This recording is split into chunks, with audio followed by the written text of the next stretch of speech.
so schön, dass ihr wieder eingeschaltet habt und bereit sind, um etwas Neues über Gott zu hören.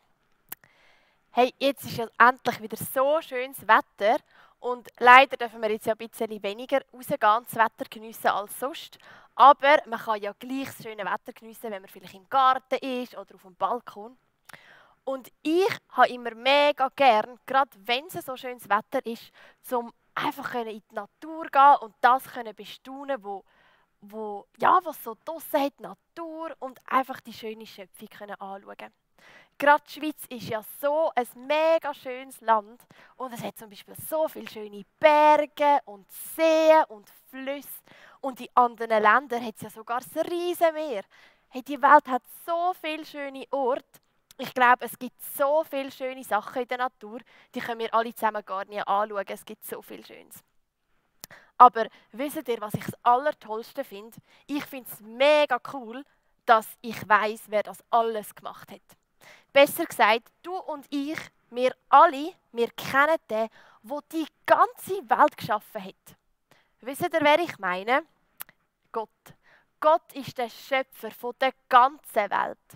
In der Bibel steht, dass er alles gemacht hat. Er hat die Sonne geschaffen und den Mond und alle Sterne. Und Gott hat auch jeden Berg gemacht und jedes Tal und natürlich auch jedes Pflänzchen, das es gibt. Und jedes Tier und auch jeder Mensch hat Gott gemacht. Gott hat dich geschaffen und mich und er hat auch deine Mami gemacht und deinen Papi und deine Gespöndli und natürlich auch deine Lehrerin oder deinen Kindergärtner. Gott hat jeden Mensch wunderbar geschaffen. Ja, und habt ihr auch schon mal vielleicht ein bisschen länger wach bleiben am Abend und dann war es vielleicht schon ein bisschen dunkel gewesen, und dann habt ihr mal in den Himmel geschaut und dann habt ihr ganz, ganz viele funkelnde Sterne gesehen. Schaut mal, das ist ein Bild von so einem Sternenhimmel. Und ich finde das immer so mega schön, wenn man so viele Sterne sehen kann. Und in der Bibel steht im Psalm 147, dass Gott nicht nur alle Sterne gemacht hat, sondern Gott kennt sogar die Zahl der Sterne und er hat jeden Stern mit dem Namen gerufen. Hey, wow, stellt euch das mal vor. Also, es sind immer so viele Sterne am Himmel, wir können die gar nicht zählen. Ich habe etwas herausgefunden. Für die älteren Kinder ist das vielleicht noch spannend. Und zwar sagt man, dass es in unserer Galaxie vielleicht so 100 Millionen Sterne gibt. Und wenn jetzt ein Mensch die Sterne zählen würde, dann müsste er in einer Sekunde 3 Sterne zählen. Also dann müsste er immer so 1, 2, 3, 1, 2, 3 zählen, die ganze Zeit, ohne Schlafen, ohne Essen, ohne Spielen. Und wenn er dann 100 Jahre alt ist, dann hätte er ein Zehntel, 10% von allen Sternen zählt. Das bedeutet, wir Menschen, wir können gar nie alle Sterne zählen. Hey, aber Gott kennt die Zahl der Sterne und er hat jeden Stern mit dem Namen gerufen. Wow! Das bedeutet doch, dass Gott noch so viel grösser ist, wenn er sogar jeden einzelnen Stern kennt. Hey, und ich habe euch noch ein paar Bilder mitgebracht von Sachen, die Gott geschaffen hat, die so schön sind. Schaut mal zum Beispiel den Berg. Vielleicht kennen die einen. Das ist das Matterhorn in der Schweiz. Und das Matterhorn ist schon ein mega grosser Berg. Etwa 4000 Meter hoch. Hey, wow, schaut mal, wie schön. Das hat alles Gott gemacht. Ja, und schaut mal da auch das Meer. Das Meer, das so endlos weit ist, hat Gott allein geschaffen. Und habt ihr auch schon mal einen Sonnenuntergang gesehen? Auch die hat Gott gemacht. Jeden Abend gibt es so schöne Sonnenuntergänge. Nicht jeden Abend bei uns, aber irgendwo gibt es jeden Abend so schöne Sonnenuntergänge. Hey, und schaut mal, da habe ich noch ein Bild mitgebracht von der Sonne. Schaut mal, wie gross und wie wunderschön die Sonne ist, die uns jeden Tag Wärme und Licht gibt. Ja, und habt ihr schon mal die Welt, wo wir drauf leben, von oben gesehen? Das ist ein Bild, wie unsere Welt von außen aussieht, vom Weltall. Hey, so schön. Und schaut mal, wie klein das denn alles muss sein, was für uns so gross aussieht auf dieser Welt, wenn man die Welt von außen anschaut. Also ich kann gar nicht mehr anders, als einfach nur staunen über das, was Gott gemacht hat. Weil Gott ist ja in dem Fall noch so viel grösser als das alles. Und um das noch ein bisschen besser vorzustellen, der höchste Berg auf der Welt, den es gibt, der heisst Mount Everest. Und der ist noch viel, viel, viel höher als das Matterhorn. Das Matterhorn ist ja etwa 4000 Meter hoch.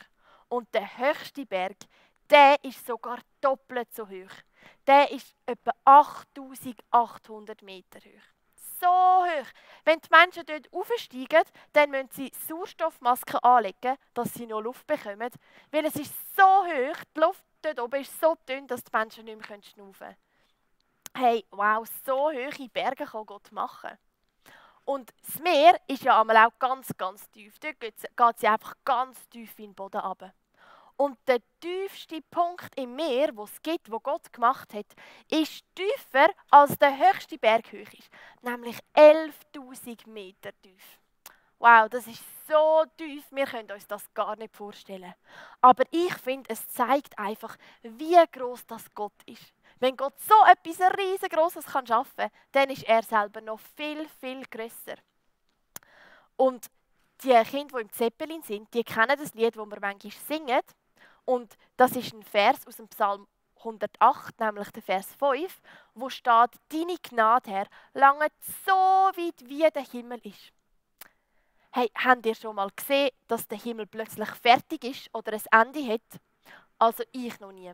Ich habe noch nie gesehen, dass der Himmel plötzlich fertig ist.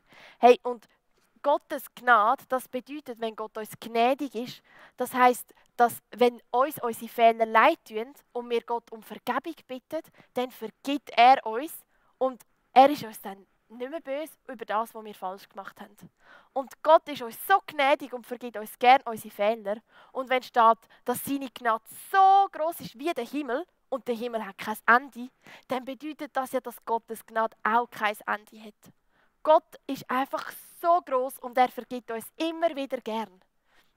Hey, und jetzt haben wir ein paar Beispiele gesehen, wie groß das dann Gott ist. Und was aber auch noch so mega cool ist, Gott ist riesengroß, unfassbar und gleichzeitig ist er uns so nah, wie es kein anderer Mensch kann sein. Unsere Eltern und unsere Freunde können uns manchmal ja auch ganz nah sein. Wenn wir zum Beispiel sie umarmen oder ihnen erzählen, wie es uns so geht. Aber habt ihr gewusst, im Psalm 139 in der Bibel steht, dass Gott genau weiss, ob wir sitzen oder ob wir stehen oder ob wir liegen. Und Gott weiss sogar, was wir sagen, bevor wir es überhaupt sagen. Gott kennt alle unsere Gedanken. Er ist uns so nah wie niemand anderes. Und bei der Geschichte von der Esther habe ich euch ja gesagt, dass jeder, der an Jesus glaubt und der mit Jesus unterwegs ist, der ist ein Kind von Gott. Und Gott ist dann unser himmlischer Papi. Hey, und jetzt habt ihr vielleicht ein bisschen eine Vorstellung bekommen, wie gross das dann unser himmlischer Papi ist. Er ist so gross, er hat die ganze Welt geschaffen und gleichzeitig ist er uns so nah wie niemand anderes. Und wenn Gott die ganze Welt hat machen können, dann bedeutet das ja, dass Gott alle Macht und alle Kraft hat, was es überhaupt gibt. Und wenn er unser Papi ist, dann bedeutet das, dass wir nie allein sind. Er ist immer bei uns. Hey, wow, ich kann wirklich nicht mehr anders, als einfach nur staunen darüber, wie gross das Gott ist und wie mächtig und dass er uns so fest lieb hat und immer bei uns ist.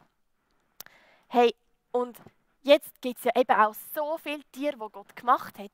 Und vielleicht habt ihr jetzt Lust, um euer Lieblingstier zu zeichnen oder sogar basteln und Gott können Danke sagen für die wunderschönen Tiere, die er gemacht hat. Oder wenn ihr Lust habt auf ein Zvieri, dann könntet ihr doch alle zusammen einen Fruchtsalat machen, weil Gott hat ja auch jede Frucht gemacht. Und dann könnt ihr beim Essen die feinen Früchte geniessen und Gott Danke sagen für die feinen Sachen, die er gemacht hat. Hey, ich hoffe, dass ihr jetzt vielleicht ein bisschen eine Vorstellung habt, wie gross das dann unser Gott ist und wie sehr wir ihm einfach nur Danke sagen für das, was er gemacht hat. Hey, ich wünsche euch ganz viel Spass beim Zeichnen und beim Basteln von euren Lieblingstieren. Und wenn ihr einen Fruchtsalat macht, einen guten. Und ich freue mich schon ganz fest, euch nächste Woche wieder per Video zu sehen. Und ich freue mich auch, wenn ich euch dann wieder richtig sehen darf. Macht's gut.